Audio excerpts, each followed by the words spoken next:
Assalamualaikum warahmatullahi wabarakatuh. Perkenalkan, nama saya Dea Nurina Afri dari Fakultas Ekonomi dan Bisnis, Prodi Manajemen, dengan nomor induk mahasiswa 28923700012.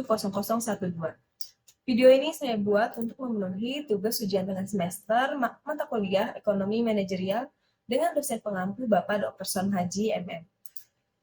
Di sini saya akan mempresentasikan materi mengenai ekonomi manajerial dengan materi yang pertama yaitu lingkup ekonomi manajerial.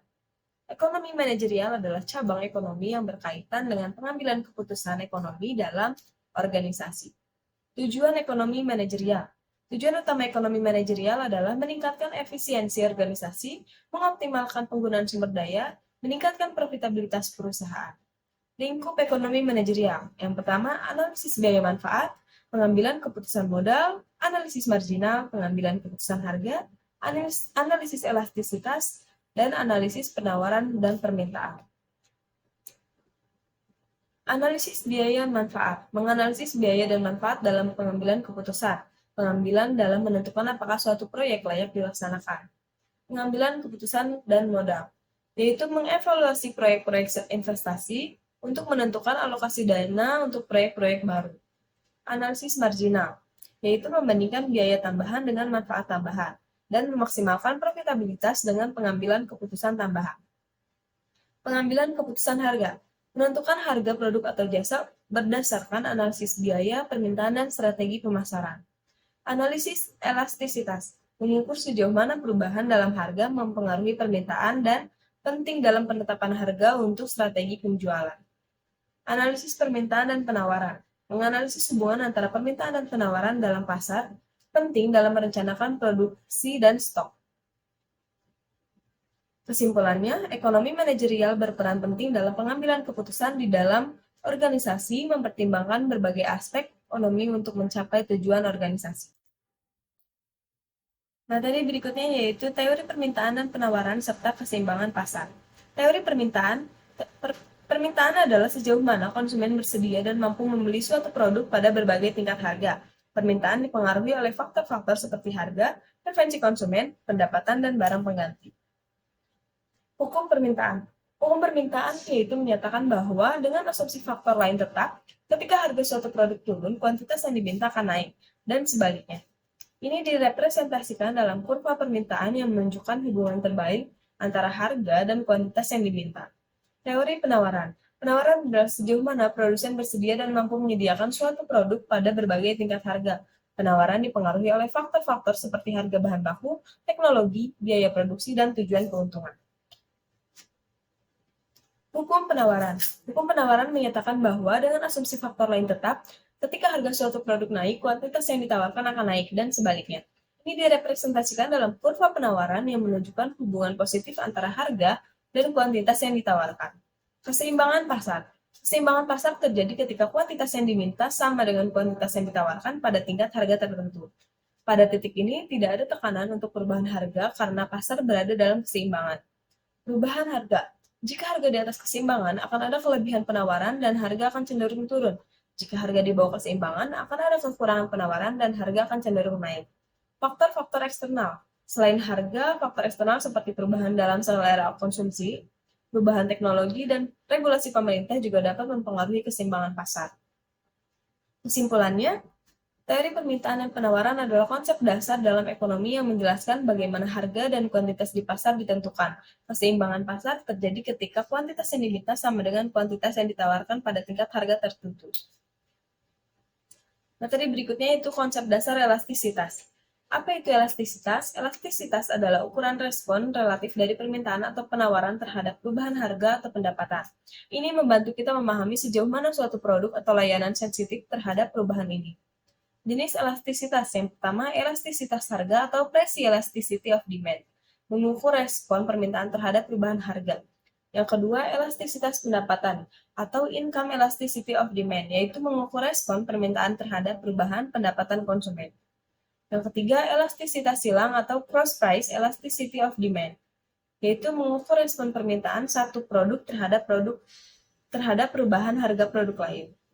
Kesimpulannya, elastisitas adalah alat penting dalam ekonomi yang membantu kita memahami respon permintaan dan penawaran terhadap perubahan harga, pendapatan, dan produk lain. Memahami elastisitas membantu perusahaan membuat keputusan yang lebih baik dalam pengaturan harga dan strategi pemasaran. Perilaku konsumen. Definisi perilaku konsumen. Materi berikutnya yaitu perilaku konsumen. Definisi perilaku konsumen. Perilaku konsumen adalah studi mengenai bagaimana individu, kelompok, dan masyarakat membuat keputusan dalam memilih, membeli, dan menggunakan produk dan jasa. Faktor-faktor yang mempengaruhi perilaku konsumen. Yang pertama, faktor pribadi, yaitu demografi, kepribadian, dan gaya hidup. Yang kedua, faktor sosial, yaitu keluarga, teman, kelompok referensi. Yang ketiga, faktor psikologis, yaitu persepsi, motivasi, pembelajaran, dan sikap. Yang keempat, faktor situasional, yaitu waktu, situasi, pembelian. Proses keputusan konsumen, yaitu kesadaran, pertimbangan, keputusan pembelian, dan evaluasi pasca pembelian. Model konsumen, model Nelson, stimulus, keputusan pembelian, dan respon. Segmentasi pasar, membagi pasar menjadi segmen berdasarkan karakteristik yang serupa, membantu perusahaan menargetkan pasar yang tepat dengan strategi yang sesuai. Implikasi dalam bisnis, menyesuaikan produk dan pemasaran dengan preferensi konsumen, meningkatkan layanan pelanggan, menyusun strategi promosi yang efektif. Kesimpulannya, perilaku konsumen adalah faktor penting dalam dunia bisnis. Memahami dan merespon perilaku konsumen dapat meningkatkan keberhasilan bisnis. Materi berikutnya yaitu total utility dan marginal utility di dalam mencapai kepuasan konsumen. Total utility atau utilitas total. Total utility adalah total kepuasan atau manfaat yang diperoleh konsumen dari suatu produk atau layanan. Total utility dapat meningkat seiring dengan peningkatan jumlah barang atau layanan yang dikonsumsi. Marginal utility atau utilitas marginal. Marginal utility adalah tambahan kepuasan yang diperoleh dari mengkonsumsi satu unit tambahan dari produk atau layanan tertentu. Marginal utility bisa positif tetapi cenderung berkurang seiring dengan peningkatan jumlah yang dikonsumsi. Hukum utilitas marginal menurun. Hukum utilitas marginal menurun menyatakan bahwa seiring dengan meningkatnya konsumsi suatu produk atau layanan, utilitas marginalnya cenderung berkurang. Ini berarti setiap unit tambahan yang dikonsumsi memberikan tambahan kepuasan yang kurang daripada sebelumnya. Total utility dan marginal utility dalam mencapai kepuasan konsumen. Hubungan antara total utility dan marginal utility. Total utility adalah akumulasi dari marginal utility dari setiap unit yang dikonsumsi. Ketika marginal utility positif dan berkurang perlahan, total utility terus meningkat. Total utility mencapai puncak saat marginal utility menjadi nol. Peran dalam pengambilan keputusan konsumen. Konsep total utility dan marginal utility membantu konsumen dalam pengambilan keputusan tentang jumlah optimal produk yang akan dibeli. Konsumen akan mencapai kepuasan maksimum ketika marginal utility sebanding dengan harga produk. Kesimpulannya, total utility dan marginal utility adalah konsep penting dalam ekonomi yang membantu dalam pemahaman kepuasan konsumen. Dalam pengambilan keputusan konsumen, penting untuk mempertimbangkan perubahan dalam marginal utility untuk mencapai keseimbangan kepuasan. Pahami hukum utilitas marginal yang menurun untuk mengoptimalkan keputusan konsumen. Materi berikutnya yaitu konsep dasar produksi. Pengertian produksi, proses mengubah input menjadi output untuk memenuhi kebutuhan manusia.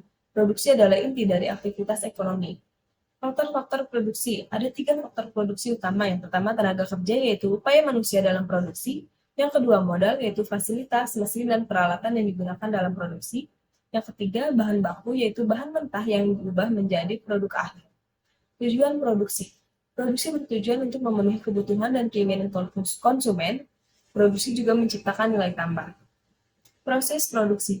Proses produksi melibatkan transformasi faktor-faktor produksi menjadi barang atau jasa. Terdapat 2 jenis proses produksi, yaitu produksi barang dan produksi jasa. Efisiensi produksi. Efisiensi adalah kunci dalam produksi, maksimalkan output dengan input yang minimal. Konsep dasar produksi. Peran manajemen dalam produksi. Manajemen adalah faktor kunci dalam mengelola faktor produksi. Perencanaan, pengorganisasian, pengarahan, dan pengambilan diperlakukan untuk mencapai tujuan produksi. Kurva produksi menunjukkan hubungan antara input dan output. Ada 3 tahap, yaitu hasil margin negatif, hasil margin positif, dan hasil margin berkurang. Produksi skala besar dengan produksi skala kecil. Perbandingan antara produksi skala besar dan skala kecil, keuntungan dan kerugian masing-masing pendekatan. Produksi dan lingkungan. Produksi dapat mempengaruhi lingkungan. Penting untuk mempertimbangkan dampak lingkungan dalam produksi berkelanjutan. Kesimpulannya, produksi adalah inti dalam kegiatan ekonomi. Faktor-faktor produksi, tujuan produksi, efisiensi, dan peran manajemen adalah elemen-elemen kunci. Dampak lingkungan juga perlu dipertimbangkan. Jadi itu tadi materi mengenai ekonomi manajerial. Cukup sekian dari saya. Mohon maaf bila ada salah kata. Assalamualaikum warahmatullahi wabarakatuh.